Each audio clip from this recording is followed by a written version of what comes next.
Mobile service کے حوالے سے لوگوں کو مشکلات کا سامنا کرنا پڑ رہا ہے، کیا کہنا چاہیں گے؟ دیکھیں مجھے نہیں پتا کہ ابھی تک کیا مشکلات ہیں، لیکن آپ کو پتا ہے کہ ملک میں ٹیررزم کی ویو ہے. جی رستہ کلیئر. السلام علیکم سر. السلام علیکم سر. خیریت سے سر؟ کیسے دیکھ رہے ہیں پولنگ کے ماحول کو؟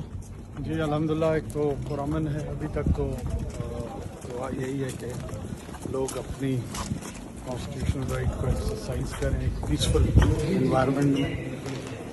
سر موبائل کی بندش کے موبائل سروس کے حوالے سے لوگوں کو مشکلات کا سامنا کرنا پڑ رہا ہے، کیا کہنا چاہیں گے؟ دیکھیں مجھے نہیں پتا کہ ابھی تک کیا مشکلات ہیں، لیکن آپ کو پتا ہے کہ ملک میں ٹیررزم کی ویو ہے.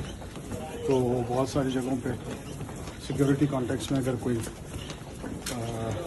ڈیسیجن ہوا ہے تو اس کو اسی تناظر میں دیکھیں. سر ٹرن آؤٹ کے حوالے سے کیا کہیں گے؟ قبل از وقت ہوگا، لیکن مجھے لگتا ہے کہ اتنا یقیناً ٹرن آؤٹ ہوگا جو کہ. وعلیکم السلام.